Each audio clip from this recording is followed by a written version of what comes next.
Hi friends, ఈరోజు మనము అమ్మమ్మల కాలం నాటి వంకాయ ఎండు వంకాయలతో పుల్లగూర ఎలా చేయాలో చూద్దాం. ఓకేనా? దానికి ముందుగా కావాల్సిన ఐటమ్లు ఏంటి అని చూద్దాం. ముందుగా కావాల్సినవి ఎండు వంకాయలు.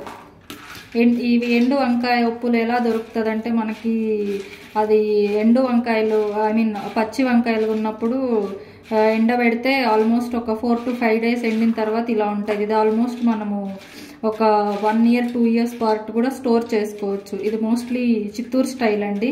ఇది చిత్తూరు సైడ్ చేస్తారు మా వాళ్ళు. నెక్స్ట్ వచ్చేసి దీనికి కావాల్సినవి ఎండు మిరపకాయలండి. తర్వాత వచ్చేసి కొన్ని ధనియాలు, ఒక 1 tablespoon ధనియాలు, రుచికి సరిపడా చింతపండు, రుచికి సరిపడా ఉప్పు. నేను ఇక్కడ కల్లుప్పు తీసుకుంటున్నానండి. నెక్స్ట్ వచ్చేసి పసుపు, సన్నగా తరిగినటువంటి టమోటాలు, నెక్స్ట్ ఆనియన్స్, నెక్స్ట్ కరివేపాకు. తర్వాత ఇది వడియం అండి, అంటే మనము పోపు లాగా వేస్తాము. ఆ పోపుకు బదులు మా చిత్తూరు స్టైల్ ఇది వడియం అంటారు దీన్ని. ఇది ఎలా తయారు చేయాలనేది నేను ఇంకా పోన్ వీడియోస్లో పెడతాను.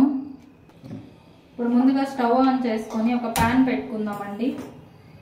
సో ఒక ప్యాన్ పెట్టుకున్నాను. ఈ ప్యాన్ వేడయ్యాక కొంచెం లైట్గా వేయించుకోవాలండి, జస్ట్ మనకి టేస్ట్ కోసము. సో నేను ఇక్కడ ఏం చేస్తున్నానంటే ఒక ప్యాన్ పెట్టుకొని అందులో ఈ ఎండు వంకాయలని ఇందులో వేసి లైట్గా ఫ్రై చేసుకోవాలండి. ప్యారలల్గా మీరు ఇక్కడ చూసారంటే అలాగే నేను ఒక బాన్లో ఇక్కడ వాటర్ పెట్టుకున్నాను. ఎందుకంటే ఇవి హాట్ వాటర్లో వేయాల్సి వస్తుందండి మనము. మీకు ఇక్కడ కలర్ ఏం తెలియదండి, ఎందుకంటే ఇవి ఆల్రెడీ కలర్ సేమ్ అలానే ఉంటుంది, వంకాయ కలరు. సో మనకి ఏగినా కూడా తెలీదు. సో ఇక్కడ లైట్గా ఫ్రై అయింది. సో నేను ఆఫ్ చేసేసుకుంటున్నాను దీన్ని. ఇంకా ఫ్రై అయిన వంకాయ ఉప్పులని నేను ఆఫ్ చేసేసుకున్నానండి. సో ఇక్కడ వాటర్ హీట్ ఎక్కాలి మనకి. బాగా బాయిల్ అయిన తర్వాత ఇందులో వేసి మనం కొద్దిసేపు నానబెట్టాల్సి ఉంటుందండి.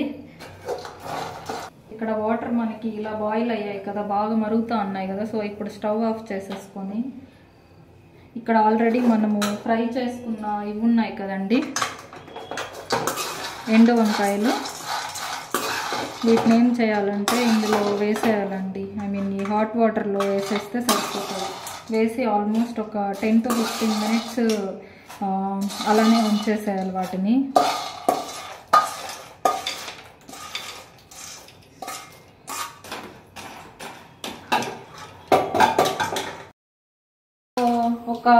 నేను ఒక 15 minutes పెట్టుకున్నానండి ఇవి వేడి నీళ్ళల్లో వంకాయ ఉప్పులని.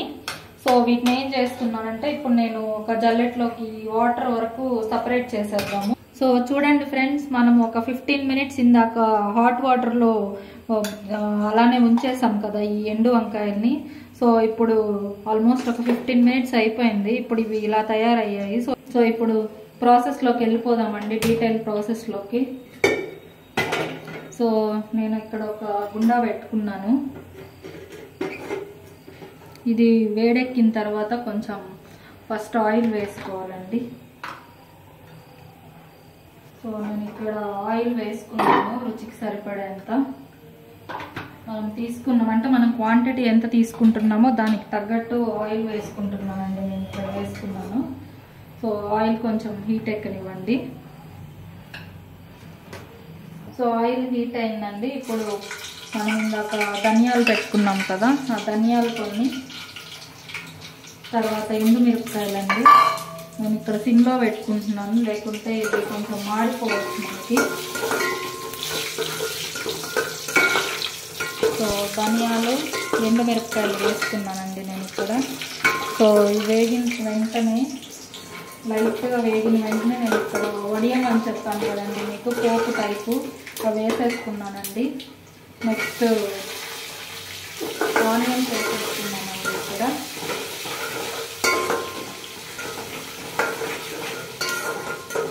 అలానే కొద్దిగా కరివేపాకు ఇక్కడ సిమ్లోనే పెట్టి వేయించుకున్నానండి, లేకుంటే ఇది మాడిపోతాయండి. ఇప్పుడు కొంచెం ఉప్పు వేసుకుంటున్నానండి, కల్లుప్పు.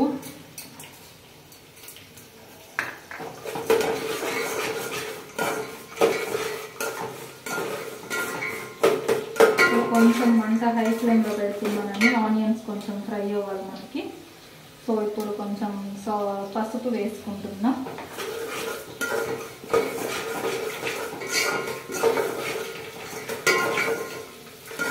సో ఆనియన్స్ కొంచెం ఫ్రై అవ్వాలండి లైట్గా.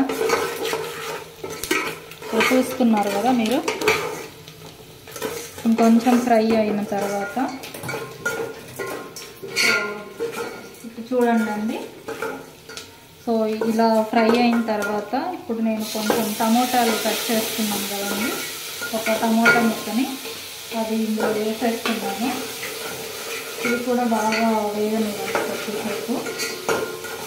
సో టమోటాలు వేయడానికి ఒక 2 minutes పడుతుందండి. ఈలోపు నేను కొంచెం సిమ్లో పెట్టేసి దీని మీద మూత పెట్టేశానండి.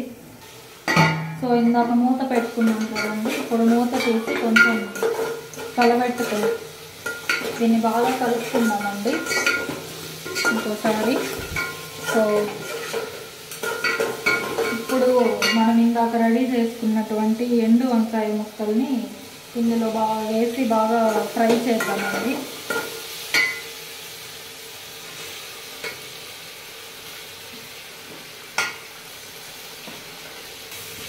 చూడండి ఫ్రెండ్స్, ఇక్కడ నేను ఎండు వంకాయలని వేసి ఫ్రై చేస్తున్నాను. కొంచెం సిమ్లో పెట్టుకున్నాము. ఇవి ఒక 5 minutes అలా వేయించుదాం మనము. ఆల్రెడీ ఇవి వాటర్లో కొద్దిసేపు 15 minutes పెట్టాం కాబట్టి కొంచెం మెత్తబడి ఉంటుంది.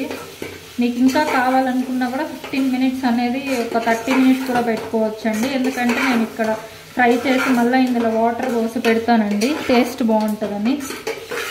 సో సిమ్లో పెట్టి మూత పెట్టేస్తానండి కొద్దిసేపు. అప్పుడప్పుడు ఫ్రై చేస్తూ ఉన్నానండి, దీన్ని తిప్పుతూ ఉన్నాము మూత తెరిచి. సో ఇలా అడుగంటకుండా అప్పుడప్పుడు మూత తీసి ఇలా కలియబెడతా ఉందామండి. సో ఇప్పుడు ఇవి ఫ్రై అయ్యాయండి కొంచెం లైట్గా. ఇప్పుడు కొంచెం రుచికి తగ్గ చింతపండు వేసేసుకుందాము. నేను ఆల్రెడీ బౌల్లో తీసి పెట్టేసుకున్నాను కదండి, వేసేసుకుంటున్నాము. వేసి కలియబెట్టుకుందాము. సో ఇది ఇప్పుడు ఫ్రై అయ్యాయండి. ఒకసారి బాగా తిప్పుకొని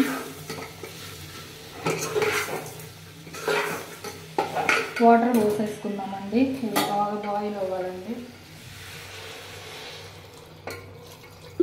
చింతపండు కూడా వేసేసాను కదండి. సో ఇది తగ్గ వాటర్ పోసేసుకొని కొంచెం ఎక్కువే పోస్తానండి, ఎందుకంటే ఇవి కొంచెం బాయిల్ అవ్వాలి మంచిగా. మీరు ఆల్రెడీ హాట్ వాటర్లో ఒక 1/2 hour అట్లా పెడితే ఇబ్బంది లేదండి. నేను ఒక 10-15 minutes పెట్టాను, ఎందుకంటే నేను ఇక్కడే ఎక్కువ బాయిల్ చేస్తానండి, టేస్ట్ వస్తుందని. సో అందుకే నేను కొంచెం వాటర్ ఎక్కువ పోసుకుంటున్నానండి. సో వాటర్ పోసేసాను కదండి, బాగా తిప్పుకొని మూత పెట్టేసుకున్నామండి ఒక 10-15 minutes. తర్వాత మధ్యలో తీసుకుని మూత తీసి కలబెడతా ఉండండి. సో ఒక 10-15 minutes అయిపోయిందండి. ఇప్పుడు మనం మూత ఓపెన్ చేసి చూసామంటే మెత్తగా బాయిల్ అయ్యాయో లేదో చూసుకుందామండి. సో ఇలా మెత్తగా బాయిల్ అయిందండి. సో దీన్ని ఆఫ్ చేసేసుకుంటున్నాను.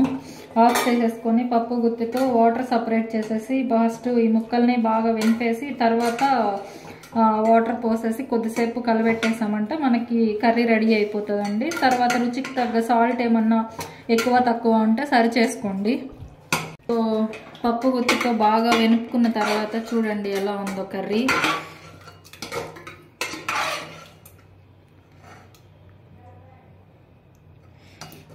సో ఇది వేడి వేడి అన్నంలోకి కానీ లేకుంటే రాగి సంగట్లోకి కానీ చాలా బాగుంటుంది అండి.